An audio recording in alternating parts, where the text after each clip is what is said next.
అందరికీ నమస్కారం. Welcome to it's you TV. నేను మీ యాంకర్ త్రిపుర. ప్రస్తుతం మనతో పాటు ఉన్నారు ప్రముఖ ఆస్ట్రాలజర్ శ్యామ్ ప్రసాద్ గారు. వారితో మాట్లాడి జూన్ 2వ తేదీ నుంచి గురుస్థానం అయితే మారబోతుంది.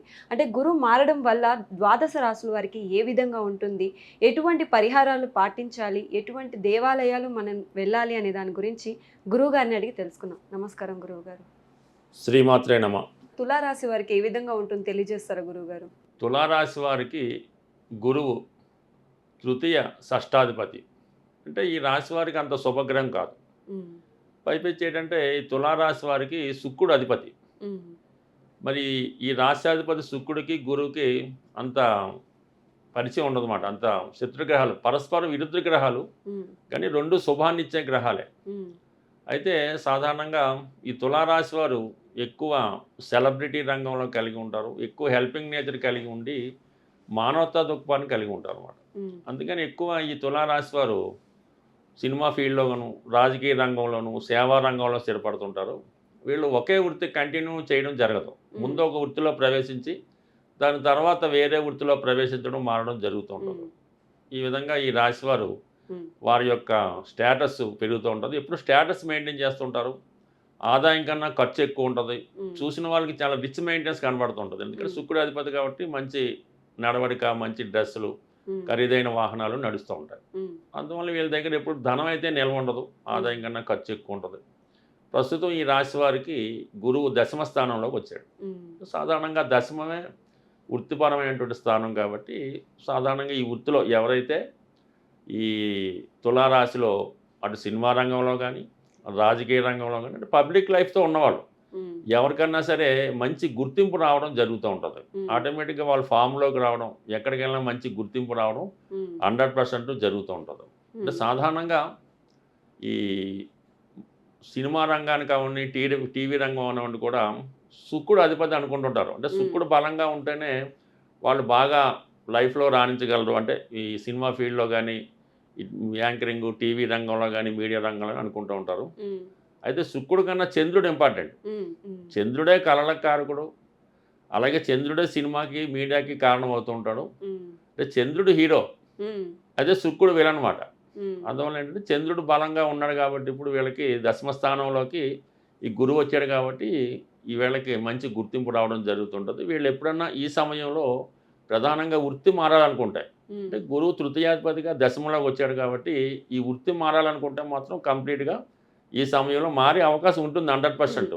ఎప్పటిలోగా అక్టోబర్ 31 లోపల వీళ్ళు ప్రొఫెషన్ చేంజ్ చేయొచ్చు. అంటే కంప్లీట్గా ఈ సినిమా రంగం నుంచి రాజకీయ రంగంలోకి వెళ్ళొచ్చు, లేదంటే మామూలుగా సాఫ్ట్వేర్ నుంచి బ్యాంకింగ్ రంగంలోకి వెళ్ళొచ్చు. బట్ ఏదైనా వృత్తి అన్నది మారడం జరుగుతుంది కంప్లీట్గా. కొంతమంది గవర్నమెంట్ సర్వీసులు అది ఉన్న వాళ్ళకి వృత్తిపరమైన ట్రాన్స్ఫర్లు రావడం జరుగుతుంది. ఒక గుర్తింపు సంబంధించిన వృత్తిలోకి వెళ్తుంటారు, ఆ గుర్తింపు రావడం జరుగుతుంది.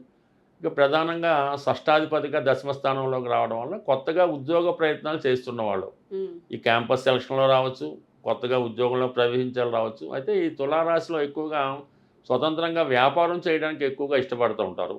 ఇండిపెండెంట్ వృత్తినే కోరుకుంటూ ఉంటారు.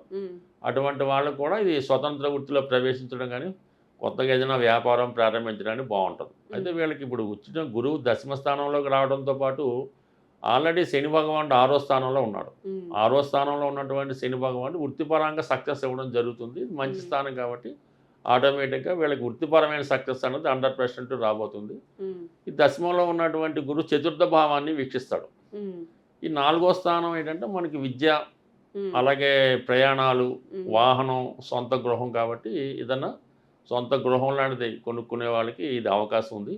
అయితే వీళ్ళు ఎప్పుడు కూడా కొద్దిగా ఇండిపెండెంట్ హౌస్లు, విల్లాస్ కోరుకుంటారు కాబట్టి అటువంటి వాళ్ళకి సొంత గృహం ఏర్పడే అవకాశం ఉంది. అలాగే విదేశంలో ఎవరైనా ఉన్నవాళ్ళు స్వదేశం రావడానికి కూడా ఈ గ్రహం మనకి చాలా వరకు అవకాశం ఇవ్వడం జరుగుతూ ఉంటుంది.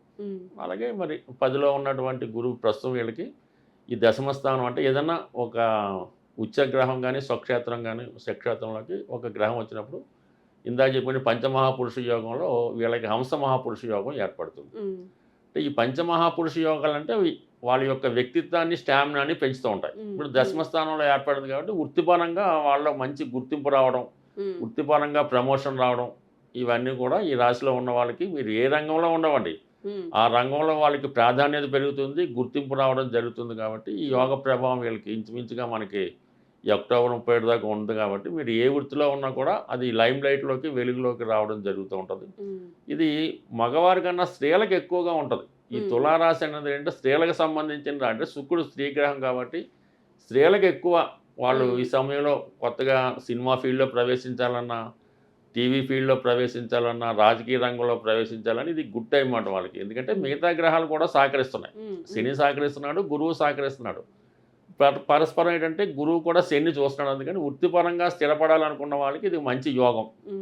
అయితే ఏంటంటే 5వ స్థానంలో ఉన్నటువంటి రాహు, ఈ 5వ స్థానంలో ఉన్నటువంటి రాహు స్పెక్యులేషన్ టెండెన్సీ, అత్యాస, సరైన నిర్ణయాలు తీసుకోలేకపోవడం వల్ల కొంత ఇబ్బంది పడడం జరుగుతూ ఉంటుంది.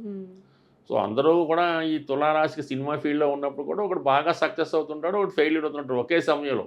అంటే వాళ్ళు తీసుకున్న నిర్ణయం కరెక్ట్గా లేకపోవడం వల్ల ఇబ్బంది పడడం జరుగుతుంది. కాబట్టి ఈ పంచమంలో ఉన్నటువంటి రాహు ఏంటంటే వీళ్ళని కొద్దిగా మిస్లీడ్ చేస్తుంటాడు అనమాట.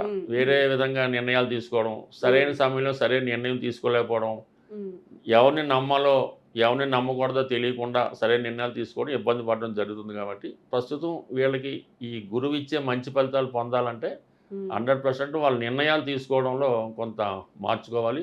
సరైన నిర్ణయాలు తీసుకోవడం మంచిది. ఈజీ మనీ, స్పెక్యులేషను అంటే ఇంకా దానికి సంబంధించిన రేసులు, ప్యాకెట్ అంతా దాంట్లోకి వస్తే ముఖ్యం పందేలు. ఇటువంటి వాటికి దూరంగా ఉంటే 100% ఈ రాశి వారికి ఈ సమయంలో సక్సెస్ అయ్యే అవకాశం ఉంటుంది. గురువు గారు, ఏదైతే ఈ రాశి వాళ్ళు ప్రయత్నించే పనుల్లో శుభ ఫలితాలు చూడాలంటే ఎటువంటి పరిహారాలు పాటించాలి, అలాగే ఎటువంటి దేవాలయాలను వాళ్ళు సందర్శించాలి గురువు గారు? ప్రధానంగా తులారాశి వారికి ఏంటంటే రాశ్యాధిపతి శుక్రుడు ముందు బలం చేసుకోవాలి. అంటే శుక్రుడు వీళ్ళతో విపరీతమైనటువంటి భోగానికి అవకాశం ఇస్తుంటాడు అనమాట. ఖరీదైన వస్తువులు కొనాలని, ఖరీదైన వాహనం కొనుక్కోవాలని ఆలోచిస్తుంటారు. సో దానికి అంటే వీళ్ళు ముందు శుక్రుడిని కంట్రోల్ చేసుకోవాలంటే లక్ష్మీ అమ్మవారిని ఆరాధించవలసి ఉంటుంది. అంటే ఈ ఎట్టి పరిస్థితుల్లో కూడా ఈ తులారాశి వారు శుక్రవారం రోజు ఏదైనా అమ్మవారి ఆలయం దర్శించి విధి విధానంగా అమ్మవారిని పూజించి ఈ మనీ ఖర్చు పెట్టడం శుక్రవారం రోజు కంప్లీట్గా స్టాప్ చేయాలన్నమాట. ఈవెన్ ప్రతి విషయాన్ని కూడా పెట్రోల్ కానీ, ఇంటి అద్దె కానీ, పిల్లలు ఏదన్నా సరే శుక్రవారం రోజు మనీ అన్నది బయటికి వెళ్ళకూడదు. ఆ విధంగా వీళ్ళు కంట్రోల్ చేస్తే మాత్రం 100% ముందులో చాలా కష్టం అవుద్ది. ఒక 8 శుక్రవారాలు ఈ విధంగా మనీ అవుట్ గోయింగ్ తగ్గిస్తే 100% మీరు దాంట్లో సక్సెస్ అవుతారు. అంటే అలాగని మనీ అంటే ఈ ఫోన్పేలు ఏది చేయకూడదు. ఇంకా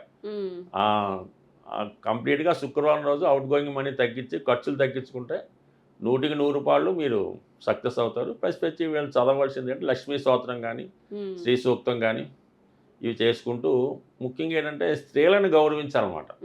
స్త్రీలను ఆట వస్తువుగా కాకుండా గౌరవప్రదంగా చూసుకోవడం. ఈవెన్ భార్యను కానీ, తల్లిగారిని కానీ, కుమార్తెను కానీ వాళ్ళకి ఎట్టి పరిస్థితిలో కూడా కష్టం కలిగించకుండా చూసుకుంటే తులారాశి వారికి చాలా బాగా కలిసి వస్తుంది వాళ్ళ జీవితంలో. అలాగే ఏంటంటే గురువు అనుగ్రహం కోసం గురువు వీళ్ళకి తృతీయ షష్టాధిపతిగా ఉన్నాడు కాబట్టి గురుగ్రహ అనుగ్రహం కోసం మరి వాళ్ళకి ఎవరైతే గురువు అయితే ఉన్నారో వాళ్ళని పూజించవచ్చు. కామన్గా ఈ షిరిడి సాయిబాబా వారు, దత్తాత్రేయుడు, రాఘవేంద్ర స్వామి అనేక రకాల గురువులు ఉంటారు. ఎవరిని ఆశ్రయించినా పర్లేదు. అంటే ఆ గురువు వచ్చిన సందేశాన్ని వింటూ ఆ ప్రకారంగా నడుచుకోవడం వల్ల మంచిది. సో ఇవన్నీ కాకుండా సింపుల్గా పరిహారం కంటే ఈ గోసేవ చేయడం, ఈ గోమాతని పూజించడం. ఈ మధ్యకాలంలో ఏంటంటే ఈ గోశాలలో వచ్చినప్పుడు చాలా స్వామీజీలు వాళ్ళు గోశాలను నిర్వహిస్తున్నారు. అందులో ఏం చేస్తున్నారంటే వీళ్ళ గోవుని దత్తత తీసుకుంటారు వాళ్ళు. అంటే దానికి సంబంధించిన పోషణ, ఆ వ్యవహారం అంతా కూడా వీళ్ళు దాన్ని మెయింటైన్ చేస్తుంటారు. అంటే వాళ్ళు చూస్తారు, మనం ఆ ఖర్చు పంపిస్తూ ఉంటాం. అలా చేయడం వల్ల కూడా వీళ్ళకి తొందరగా ఫలితం వచ్చే అవకాశం ఉంటుంది. అందువల్ల ఏంటి వీళ్ళకి సులువుగానే ప్రసన్నం చేసుకోవచ్చు. ఏదైనా లక్ష్మీ అమ్మవారిని గట్టిగా పట్టుకొని లక్ష్మీ స్తోత్రం చదవడం మంచిది. అయితే ఎప్పుడు కూడా ఈ లక్ష్మీ అమ్మవారిని ఎంత గట్టిగా పూజించినా కూడా విష్ణుమూర్తిని కూడా పూజించవలసి ఉంటుంది. అందుకని విష్ణు సహస్రనామం కూడా చదవడం, రెగ్యులర్గా తిరుపతి వెంకటేశ్వర స్వామి దర్శించడం వల్ల కూడా వీళ్ళకి కంప్లీట్గా ఉన్నటువంటి సమస్యలు పరిష్కారం అవుతాయి. బట్ ఏదైనా ప్రధానంగా ఈ తులారాశి వారికి ఉద్యోగపరమైనటువంటి మార్పులు రాబోతున్నాయి. ప్రొఫెషన్ పూర్తిగా చేంజ్ చేయొచ్చు ఆటోమేటిక్. ఇది మాత్రం కంపల్సరీగా వాళ్ళ ప్రయత్నం బట్టి జరిగే అవకాశం, కొంత గుర్తింపు రావడం జరుగుతుంది. నిరుద్యోగి అన్నవాడు ఏమాత్రం ప్రయత్నం చేసినా ఉద్యోగం రావడం జరుగుతుంది కంపల్సరీగా. గురువుగారు చాలా చక్కగా వివరించారు గురువుగారు. ధన్యవాదాలు. Thank you.